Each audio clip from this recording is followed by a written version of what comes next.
I'm going to talk a little bit more about the impact program than others, but we'll kind of just share some thoughts in general about the subject matter. So these are my disclosures, and this is a disclosure slide that actually Peter put together, but I really feel kind of the same way he does about things. And so first off, we both view drug-eluting technologies as a major step forward in the treatment of peripheral artery disease, and we both treated hundreds of patients over the years since the approval of drug-eluting stents and drug-coated balloons, and have seen really dramatically better clinical outcomes with these drug-eluting technologies. So it has been a little bit of an earth-shaking experience to have this meta-analysis come out and kind of shake our kind of core beliefs about drug-eluting technologies. We're both co-PIs for the IMPACT SFA trial, and we both have been and are advisors for the companies that develop and manufacture these products. So we're obviously biased and to an extent conflicted. But that being said, we took an oath to do no harm. And so if there is really a problem with these drug-eluting technologies, and if we have missed something important with regards to their safety, then we need to dig in deep and figure that out. If we talk about the meta-analysis, I think it's obviously flawed in many ways, and it's derived from studies that are in many ways flawed. The majority of the trials that were done evaluating drug-eluting devices were powered for short-term patency and not for long-term mortality. They often had small control groups, and many of these trials were 2-to-1 randomization schemes, and so you had a small number of patients that were actually treated with PTA. So we're paying the price for trying to do trials that, to keep them less expensive, because these trials are very expensive to do. We tried to do the smallest trial possible to show effectiveness, and now it's turned out to be a double-edged sword. We've seen attrition over the years in these trials, and when you start out with a small number and you lose patients over time, that certainly impacts your ability to make determinations about mortality and safety. There's missing data. Censored patients weren't accounted for in the meta-analysis. There were assumptions about drug kinetics and doses which are probably not correct. And I think it was probably not a great idea to include drug-eluting stents and drug-coated balloons in the same analysis. As we'll talk about, there's potentially chance results with regards to lower mortality in the balloon angioplasty arm of the IMPACT SFA trial. And then one of the things that I think really needs to be dug into deeper is to look and see how many patients in the control arm of the trial actually got a paclitaxel eluting device along the way, particularly since there was such a high TLR rate in many of these trials. And if you actually just think about it a little bit, probably many of these patients had contralateral disease that was treated along the way and maybe was treated with a drug-eluting stent or a drug-coated balloon. And in the New Zealand experience, Andrew Holland, when he looked at his patient experience, 40% of the control patients treated in his experience did have treatment with a drug-coated balloon over the ensuing 2 years. So in many of these cases, the PTA control arms were not truly just PTA patients. Trying to put the mortality rates into some context, I think, is important as well.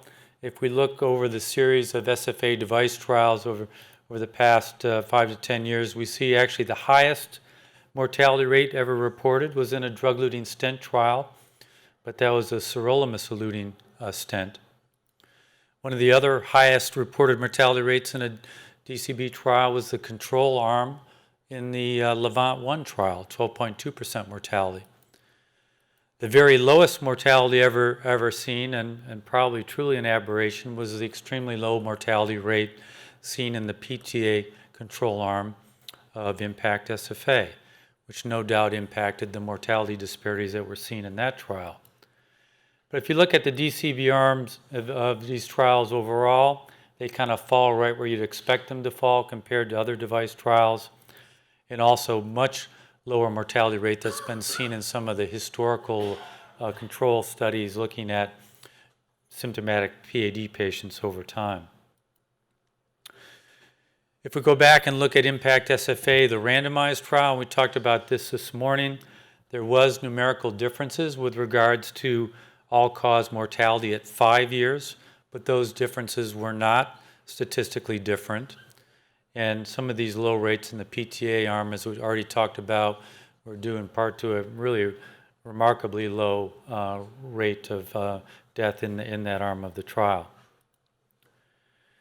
And if you look at the relationship between paclitaxel dose and mortality rate, there is none.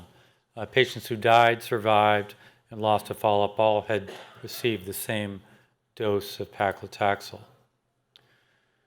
Much has also been made about the Impact DEEP trial over time, and this was a trial of a drug-coated balloon, the Medtronic platform, in patients with critical limb ischemia, based on a signal towards worse outcomes and more amputations in the DCB group.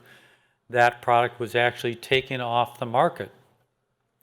And at the time, there did appear to be a signal towards more mortality in the DCB arm of the trial at 1 year, but at 5 years, there was actually more deaths in the PTA control arm of the trial. There'll be more talk about this, but there have been subsequent publications since the publication of the meta-analysis showing that in large sample of Medicare patients, there was no differences in mortality in patients treated with drug-coated balloons versus standard balloons, and no difference in mortality between patients treated with drug-eluting stents and bare metal stents. Now, we published this paper from the Impact program looking at paclitaxel exposure and safety. And basically, we looked at all of the patients treated in the randomized trials, the two randomized trials, Impact SFA and Impact Japan, and in the prospective registries, Impact China and Impact Global. So basically an interesting cross-section of patients from the US, Europe, Japan, and China. And we analyzed all the baseline procedural and follow-up data for these patients, so patient-level data, compared survival and mortality between the treatment groups with that patient-level data, looked at paclitaxel doses and their association with survival and mortality, and also talked about or tested some alternative hypotheses for the numerically higher mortality rate in the DCP patients treated. First off, the group was separated into terciles based on the dose of paclitaxel that they received, and we saw really no relationship between mortality and paclitaxel dose again. Actually, the patients who had in the highest tercile dose actually had the highest freedom from all-cause mortality at 5 years out from the procedure. If we looked at the independent predictors of mortality in the Impact program, we saw a number of things that predicted mortality, but paclitaxel dose was not one of them. There was no relationship between paclitaxel dose and mortality in that Cox regression analysis. Juan already talked about this, so I won't belabor it, but if you look at the kind of the estimates of a dose that's received with one 6 millimeter diameter, 120 millimeter long drug-coated balloon, we see orders of magnitude less than the dose seen in patients who are receiving several treatments with Taxol or paclitaxel for breast carcinoma.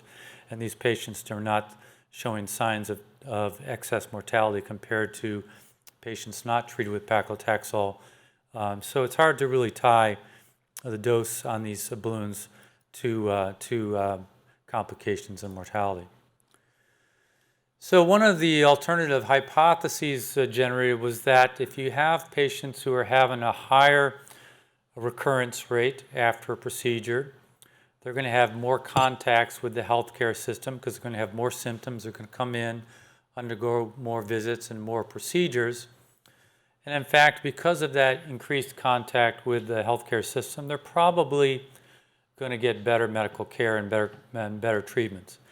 And this is just showing from the Impact program that for every time period along the way, the patients in the PTA arm of the trial had higher clinic visit compliance than those in the DCB arm of the trial.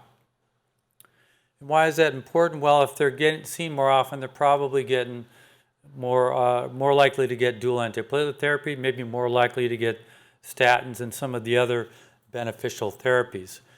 Aaron and Armstrong and I, when we were at UC Davis together, looked at the importance of medical therapy in patients with symptomatic PAD.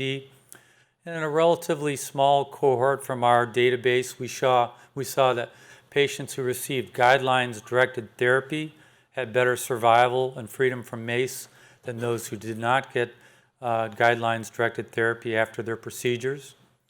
Patients who received statins compared to those that did not get statins had lower mortality and lower MACE compared to patients who were not treated appropriately with statin therapy.